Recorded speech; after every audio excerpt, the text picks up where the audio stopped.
आज के इस वीडियो में हम लोग डिस्कस करने वाले हैं how to buy bonds on Zerodha Groww Upstox, Angel Broking या किसी भी ब्रोकर के साथ में बॉन्ड्स को कैसे ऑनलाइन यहाँ पे बाय किया जाता है। तो स्टेप बाय स्टेप आपको बॉन्ड्स के मार्केट के बारे में बताऊंगा, प्लस किस तरह से आप इन सभी प्लेटफॉर्म के ऊपर किसी भी बॉन्ड को खरीद सकते हैं, बेच सकते हैं, उन सभी की बातें करने वाले हैं। तो देखिए गाइस, स्टार्ट करने से पहले मैं आप लोगों को बताना चाहूंगा कि कितने टाइप के यहाँ पे बॉन्ड्स के मार्केट होते हैं। तो देखिए 3 टाइप के यहाँ पे बॉन्ड्स के मार्केट होता है। एक होता है आपका आईपीओ मार्केट, एक होता है buy from the primary stock market, एक होता है buy from the secondary market.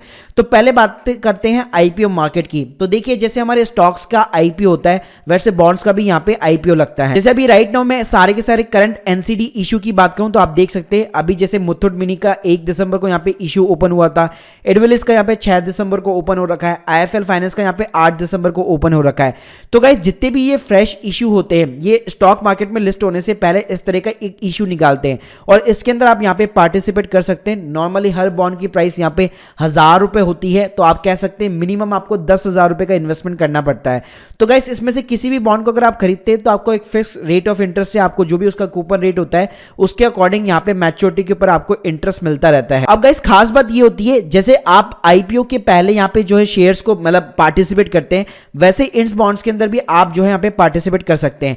अब गाइस अगर इन बॉन्ड्स के अंदर आईपीओ वाले बॉन्ड्स के अंदर अगर आपको पार्टिसिपेट करना है तो वो बेसिकली आपका जो नॉर्मल अकाउंट होता है, ज़ीरोधा का अकाउंट हो गया, ग्रो का अकाउंट हो गया, उनके थ्रू यहाँ पे पॉसिबल नहीं है। तो गाइस इस चीज के लिए आपको सिंपली अपनी बैंक की ASBA फैसिलिटी यूज में लेनी पड़ती है या फिर आप किसी थर्ड पार्टी प्लेटफॉर्म को यूज में ले सकते हैं। अभी राइट नाउ इंडिया के अंदर जो ट्रस्टेबल थर्ड पार्टी प्लेटफॉर्म है दैट इज द goldenply.com, जहां पे गाइस जितने भी करंट आईपीओस होते हैं बॉन्ड्स के वो सभी यहाँ पे आपको मिल जाते हैं। और एक सेकंड प्लेटफॉर्म है जो मैंने पर्सनली यहाँ पे यूज में ले रखा है दैट इज द indiabonds.com। तो गाइस यहाँ पे भी आपको जितने भी आईपीओस होते हैं बॉन्ड्स के वो यहाँ पे मिल जाते हैं। तो इन प्लेटफॉर्म के ऊपर क्या करना पड़ता है, आपको सिंपली रजिस्टर कराना पड़ता है, अपना केवाईसी कंप्लीट करना पड़ता है। उसके बाद में आपका जो भी डीमैट अकाउंट का डीपीआईडी है आप इनको प्रोवाइड कीजिए, पेमेंट कीजिए।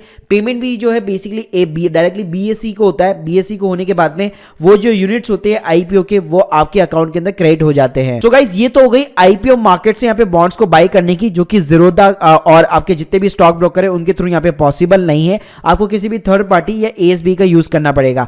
अब गाइस सेकंड बात करते हैं buy from the primary stock market listing. इसका मतलब क्या है, ये सारी चीजें आप अपने जो भी स्टॉक ब्रोकर है उनके साथ में कर सकते हैं। अब गाइस होता क्या है, एक बार जैसे आपके अकाउंट के अंदर ये बॉन्ड्स आ जाते हैं, आप देख सकते हैं मेरी स्क्रीन के सामने जैसे मैंने अपना ज़ीरोधा का अकाउंट खोल रखा है तो जैसे मेरे पास में यहाँ पे इंडिया बुल्स के बॉन्ड्स पड़े हुए हैं, फिर उसके बाद में KLM करके एक कंपनी KLM फाइनेंस करके, फिर आप देख सकते हैं यहाँ पे पिरामल के बॉन्ड्स हैं।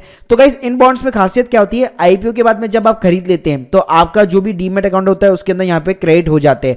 अब मान लीजिए फॉर एन एग्जांपल आपके पास में ये आपने आईपीओ के अंदर पार्टिसिपेट नहीं किया, आपके पास में ये बॉन्ड्स नहीं है। तो गाइस मान लीजिए अब चाहते हैं कि मैं इंडिया बुल्स का जो सितंबर का इशू है वो अगर मैं खरीदना चाहता हूं तो क्या ये पॉसिबल है? तो जी हाँ, ये बिल्कुल पॉसिबल है। तो गाइस आपको क्या करना है, सिंपली यहाँ पे आपको सर्च करना पड़ता है जो भी यहाँ पे टिकर होता है। फॉर एन एग्जांपल जैसे इंडिया बुल्स का ये वाला टिकर है तो इसको आप सर्च कीजिए। अभी जैसे अगर मैं इसकी मार्केट लिक्विडिटी की बात करूं तो आप मार्केट डेप्थ के ऊपर क्लिक करेंगे तो आप देख सकते हैं बेचने वाले कितने हैं, खरीदने वाले कितने हैं और बेचने वाले कितने हैं। तो गाइस आप यहाँ पे सिंपली अपना जो भी लिमिट ऑर्डर है वो यहाँ पे प्लेस कर सकते हैं। जैसे नॉर्मली ये बॉन्ड अभी 1000 रुपए का था, अभी राइट नाउ इसकी प्राइसिंग 956 रुपए चल रही है। सो गाइस मैं ज़ीरोधा की बात करूं तो यहाँ पे आप कॉर्पोरेट बॉन्ड्स और गवर्नमेंट बॉन्ड्स और हमारे जो गोल्ड बॉन्ड होते हैं जिनको SBG बॉन्ड कहा जाता है और प्लस ETF के बॉन्ड्स, ये चारों टाइप के आप बॉन्ड्स यहाँ पे ज़ीरोधा के ऊपर बाय कर सकते हैं।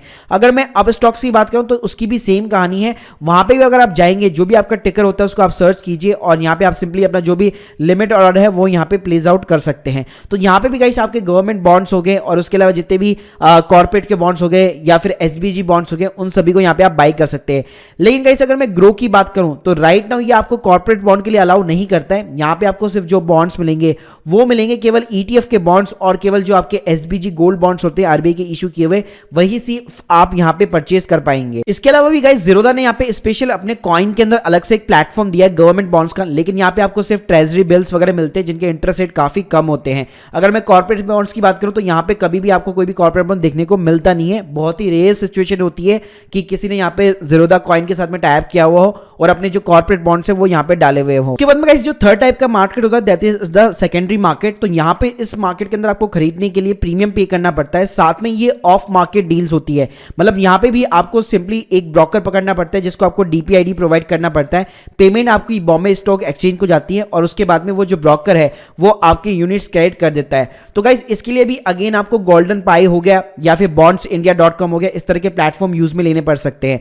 तो आप देख सकते हैं मेरी स्क्रीन के सामने मैंने यहाँ पे पिरामल का 2017 का बॉन्ड यहाँ पे 2020-21 के अंदर खरीदा था, जिसकी अभी मैच्योरिटी अभी जस्ट 2022 के अंदर आने वाली है। तो इस टाइप के जो बॉन्ड्स होते हैं उनकी कभी भी ट्रेडिंग नहीं होती, आपको स्टॉक मार्केट के अंदर लिस्टेड नहीं मिलेंगे, तो ये बॉन्ड्स आपको सेकेंडरी मार्केट से यहाँ पे परचेज करने पड़ते हैं। तो गाइस इस तरह से आप ये तीनों मार्केट के अंदर अपने जो है बॉन्ड्स वगैरह बाय कर सकते हैं। बॉन्ड्स का सबसे ज्यादा एडवांटेज ये होता है कि आपको फिक्स परसेंटेज का यहाँ पे रिटर्न मिल जाता है, और बॉन्ड्स में आपको जब भी इन्वेस्ट करना है तो हमेशा ध्यान रखना चाहिए, कंपनी के फंडामेंटल्स वगैरह चेक करने चाहिए, प्लस उनकी एक रेटिंग प्रोवाइड की जाती है, क्रिजल्स की उनको रेटिंग मिलती है, वो क्या रेटिंग से बॉन्ड्स के ऊपर, वो सारी चीजें आपको देखनी चाहिए। So guys hope you like this video, please subscribe our channel. अगर आप लोगों के कोई भी डाउट्स है कमेंट सेक्शन के अंदर जरूर बताइए। Thank you guys, thank you very much.